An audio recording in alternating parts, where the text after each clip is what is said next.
2, 3, come on.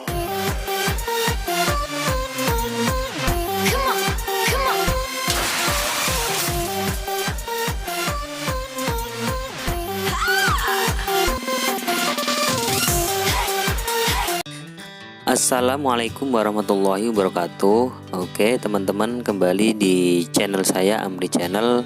Gimana kabarnya teman-teman? Semoga teman-teman sampai sekarang masih semangat untuk terus mempelajari soal-soal SKB, karena waktu pengumuman SKD sudah tinggal menghitung hari lagi ya teman-teman. Jadi saya harap teman-teman perbanyak perbendaharaan soal-soal SKB, biar nanti ketika ujian SKB teman-teman sudah benar-benar siap 100%. Dan saya doakan semoga teman-teman lulus SKB dan lanjut ke tes selanjutnya. Oke, kali ini saya akan membahas materi baru, yaitu materi SKB tentang pendidikan agama Islam. Tapi sebelumnya, bagi teman-teman yang belum subscribe, silahkan subscribe. Bagi yang sudah subscribe, silahkan share ke teman-teman yang lain supaya video saya bermanfaat dan supaya saya tambah semangat lagi untuk membuat video-video terbaru selanjutnya. Oke, lanjut ke pembahasan soal. Nomor 1. Orang yang tidak menjadikan Al-Quran sebagai pedoman hidupnya dan selalu berbuat kejahatan, termasuk orang yang A. Durhaka kepada Allah, B. Durhaka kepada diri sendiri, C. Menganiaya diri sendiri, D. Merugikan diri sendiri, dan E. Menyiksa diri sendiri. Oke teman-teman, silahkan di pause dulu.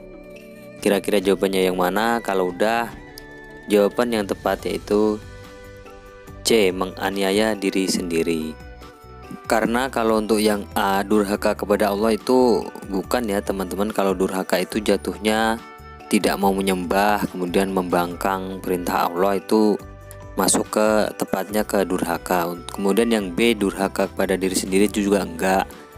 Untuk yang D sama E, merugikan diri sendiri atau menyiksa diri sendiri, itu sebenarnya hampir benar ya teman-teman. Cuman kalau di sini untuk bahasa Al-Quran yang sering saya dengar di arti-artinya, yaitu yang berupa dalil-dalil, itu biasanya kata-katanya itu menganiaya ya teman-teman. Kalau untuk merugikan sama menyiksa itu terlalu berlebihan. Jadi konteksnya kalau orang yang tidak menjadikan Al-Quran sebagai pedoman hidupnya dan selalu berbuat kejahatan, itu untuk bahasa Al-Quran itu tepatnya yang C, menganiaya diri sendiri.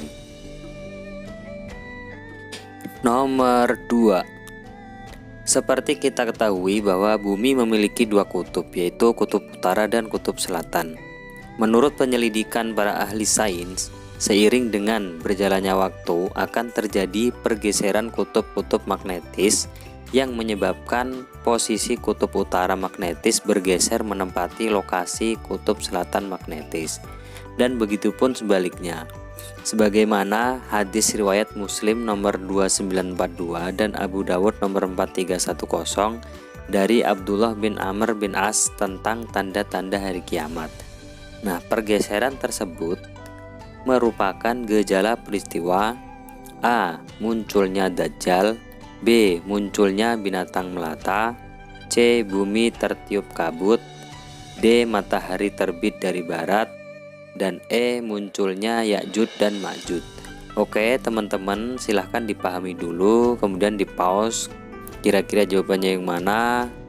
Kalau udah tahu, jawaban yang tepat yaitu D. Matahari terbit dari barat.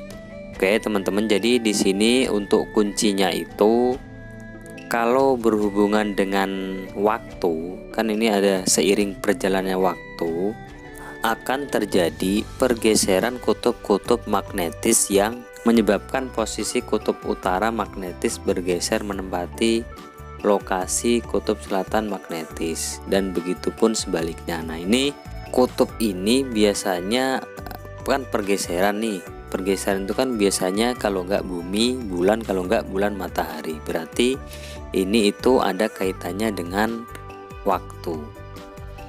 Nah, di sini yang berhubungan dengan waktu dipilihannya itu kan antara C dan D ya teman-teman. Bumi tertutup kabut dan D matahari terbit dari barat. Nah, untuk yang C bumi tertutup kabut itu nggak masuk logika ya teman-teman. Bumi sih, cuman dia nggak ada hubungannya dengan waktu. Nah, sedangkan D yang matahari terbit dari barat ini, nah ada kaitannya dengan waktu. Matahari itu terbit dari barat kan pagi biasanya. Nah, ini ada kaitannya dengan waktu. Nah, jadi di sini jawaban yang tepat yaitu D. Nomor 3. Perbuatan yang seimbang antara kebaikan dan kejahatan disebut A. Sabiqum bil khairat, B. Zolimul linafsi, C. Khairun nas, D. Muqtasid, dan E. Mujtahid. Oke teman-teman, ini bahasa Arab ya teman-teman. Di pause dulu, silahkan di pause dulu kira-kira jawabannya yang mana. Kalau udah, jawaban yang tepat yaitu D. Muqtasid.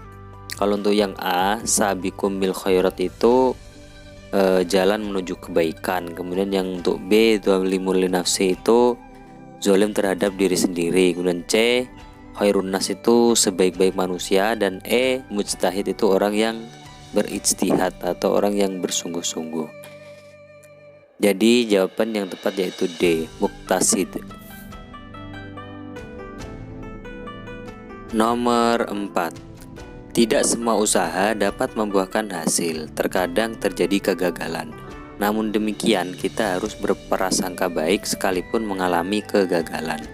Berikut ini perilaku yang mencerminkan sikap tersebut adalah A. Kegagalan terjadi karena usaha belum maksimal. B. Orang lain yang menyebabkan kegagalan. C. Menganggap adanya orang lain yang tidak senang. D. Berpendapat bahwa sistem yang menyebabkan kegagalan. Dan E. Menganggap ada orang lain yang menggantikannya. Oke teman-teman, silahkan di pause dulu. Kalau udah tahu jawabannya, jawaban yang tepat yaitu yang A.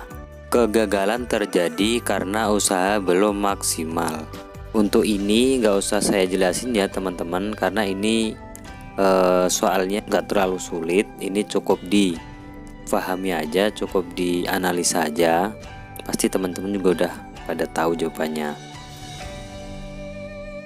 Nomor 5. Iman kepada hari kiamat mempunyai nilai yang sangat tinggi dalam kehidupan manusia. Adapun hari kiamat menunjukkan bahwa kehidupan dunia memiliki tujuan.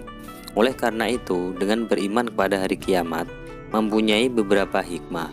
Berikut ini merupakan contoh penerapan beriman kepada hari kiamat, kecuali A. Menggunakan kesempatan semua harta selama hidup. B. Berusaha untuk berbuat baik dan beribadah kepada Allah dengan ikhlas. C. Menjalankan hidup dengan pesimis karena adanya perhitungan semua amal. D. Mengarahkan sesama umat untuk melakukan tindakan demi harta. Dan E. Berani menegakkan kebenaran untuk kepentingan diri dan kelompok. Oke teman-teman, silahkan di pause dulu kira-kira jawabannya yang mana. Ini pertanyaannya kecuali ya teman-teman. Kalau udah, jawaban yang tepat yaitu C. Menjalani hidup dengan pesimis karena adanya perhitungan semua amal. Oke teman-teman, ini kaitannya dengan hari kiamat ya teman-teman. Jadi kalau untuk hari kiamat itu biasanya hubungannya dengan amal. Namun di sini yang ditanyakan itu kan kecuali. Untuk yang A, menggunakan kesempatan menggunakan semua harta selama hidup, ini juga masuk ke amal perbuatan. Kemudian yang B, berusaha untuk berbuat baik dan beribadah, ini juga termasuk amal perbuatan.